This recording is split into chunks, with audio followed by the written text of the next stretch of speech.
all the city's high school football teams were eliminated from postseason play a week ago. Friday provided an opportunity for Boston's football future to share the spotlight. Youth football fans from across the city gathered at historic Harvard Stadium for the Boston Middle School Football Championships, and the young men did not disappoint. So let's head out to Harvard Stadium for the Middle School Football Championships. First up was the township between Orenberger and Dever McCormick. First quarter, no score. Dever McCormick runs the reverse there with Noel Sanchez on third down. Huge play for this squad as that would set up their first touchdown as they get down to the 20.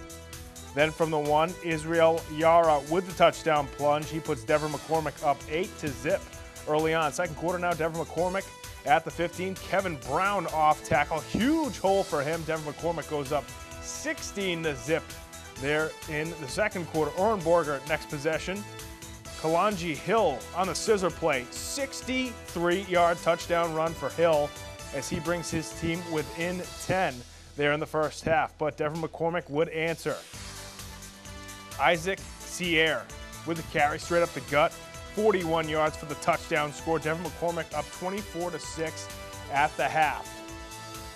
We're going to head to the third quarter now, and it'll be pretty much the same story. Israel Yara, 31 yards off tackle there for the quarterback, brings it down to the 1 towards the end of the third quarter.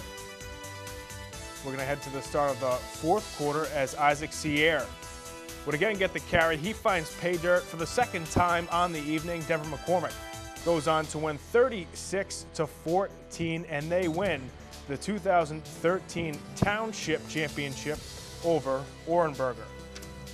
Then next up, it's the City Championship for middle school. That's Lila G. Frederick's Do Everything quarterback Eric Brown. They took on Timilty. Second quarter, Timilty up 6-0. Brown playing wide receiver on this play. Savon Jones finds Brown for the 37-yard touchdown pass. Frederick up 8-6 after that play.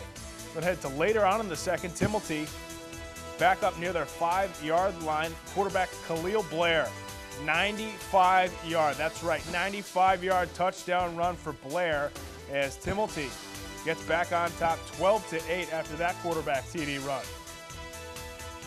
Then we'll head to Lila G. Frederick's next possession. Brown finds Stephen Jones over the right sideline after that quarterback scramble. That brings him down inside the 5.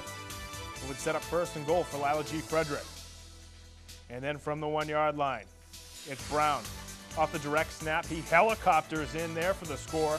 Lila G. Frederick up 14-12 with a minute and a half to go before the half.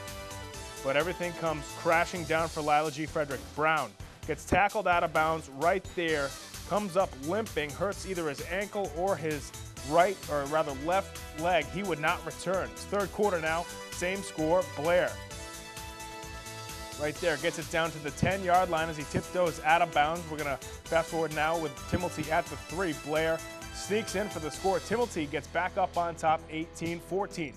Then less with a minute left in the third quarter, Blair went here would return the punt for Timilty, and he would just take it to distance. 53-yard punt return for a touchdown for the Timilty 8th grade quarterback Khalil Blair. Timilty up 26-14. But Blair still isn't done. Later on in the fourth, it's Blair on the quarterback keeper. Beautiful cut to the outside there. 13-yard touchdown run. He had 5 total touchdowns, including the punt return, to go along with 163 yards. Timilty wins 40-14. They are the middle school city champions. Very impressive athletes out there on the field. I think we'll see some of those players excel on the high school football gridiron sooner rather than later. Now back to high school football. As the season wraps up, several postseason awards have been given out, including Boston City League Football Player of the Year. And that honor was presented to Brighton Bengal quarterback Jalen Applewhite. The 6'2 senior signal caller led the city and Eastern Massachusetts Division 5 with 21 touchdown passes to go along with 5 rushing touchdowns. Leyland led the Brighton Bengals to an undefeated regular season before losing to Manchester Essex in the North Sectional quarterfinals. Applewhite has applied to several New England colleges, but is still undecided as to whether he plans to attend prep school next year. Congratulations to Brighton quarterback Jalen Applewhite. While the Bengals are out of the postseason, you'll get one more chance to see Jalen in a Bengal uniform on Thanksgiving morning when the Boston North champion Brighton takes on Boston South champion O'Brien. Kickoff is scheduled for 10 a.m. Thanksgiving morning. Make sure you get to that game. It's shaping up to be a very good one. And that's going to do it for sports this week. Make sure you come right back here next week for more on Boston Neighborhood Sports.